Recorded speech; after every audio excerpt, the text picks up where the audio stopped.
Hello everybody and welcome to Network Minds. Today I'm going to show you an example of what to expect. I'm going to be showing a lot of things from basic computer stuff to more advanced things. This might seem more advanced to you, I don't know.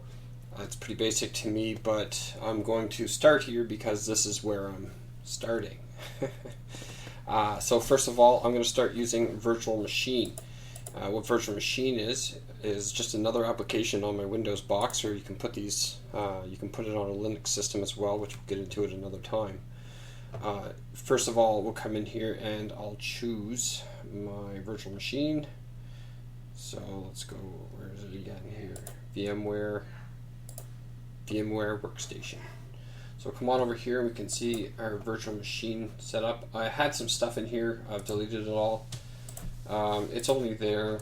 I deleted all the files, so I'm just going to remove all this stuff. I want to start from scratch and show everybody exactly what it is that you can do on a single computer system and practice all sorts of different things and have a mock computer set up, or just to teach you how to do different things on your computer.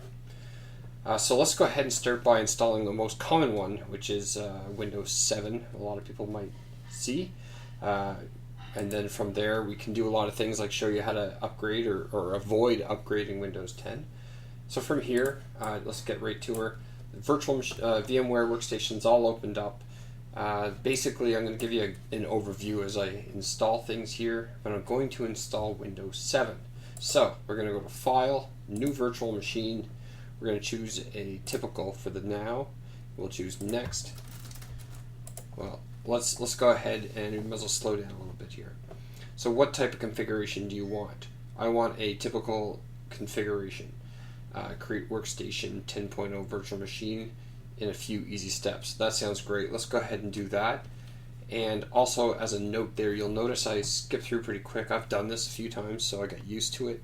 But I highly recommend, no matter how comfortable you feel you are with computers, that you actually read the screens, because they try and trick you into the answers they want, which sometimes can lead to malware and different things on your computer that you don't want. So, well, bloatware I guess you call it. Typical, recommended, it's good for now. We'll get into more advanced at another time. We're going to install this from an installation, an image file.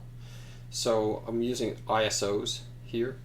I can browse and choose an image file, which I already have downloaded, which is basically just a snapshot of a CD or a disc or a DVD or what have you. And so what I'll do here is I'll pick my Windows 7. Do I have one? I don't think I have Windows 7 on. I thought I did. Oh, yes I do. Windows 7 all in one. Okay, so we're going to go ahead and open this. And then it sees, oh, Windows 7 is detected. This operating system will be used for easy install. Sounds great. Let's go ahead and hit next. I can choose to install the operating system later, but that would defeat the purpose of showing you how to install an operating system. So for the product key, we're going to skip this right now. We'll just hit next. You didn't enter a Windows product key. Windows will install without one, but must be manually activated later. Would you like to continue? Yes. So I'm just going to go ahead and activate that afterwards and not deal with the key right now. Virtual machine name.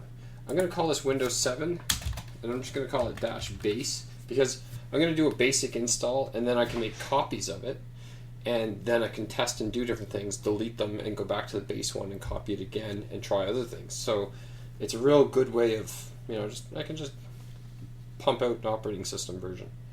Alright, so Windows 7 base. How much disk space do we want to use? Well, we want to do it in, let's split it into multiple files, because you don't want one huge file being read on the hard drive. It's easier that way, though. You want to keep things fragmented. If you don't know what I'm talking about, don't worry about it. Eventually I'll get to it. So, store virtual disk on a single file or split into multiple files. We're going to go into multiple files. Disk size to use. Here, for my operating system that's going to be on my computer, I keep saying that because I'm trying to iterate that into your head and assuming most people haven't seen this yet. Disk size, what I want to use. Well, if I had a hard drive for my Windows 7 computer, I'd want about 200 gigabytes. So I'm going to go ahead and save myself 200 gigabytes for my Windows 7 installation. Excellent. This also, by the way, can be changed later. And we're going to power this virtual machine on after it gets created. Here's a little overview of the options that we've selected, and we'll hit finish.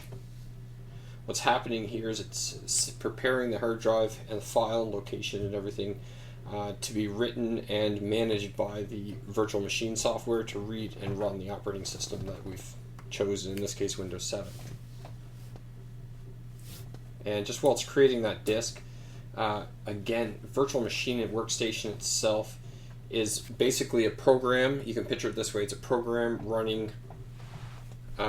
It puts an operating system inside a bubble on your computer, and you can install multiple operating systems, which we'll get into. Can be very beneficial for testing and trying different things without actually worrying about what if that happens to your real computer.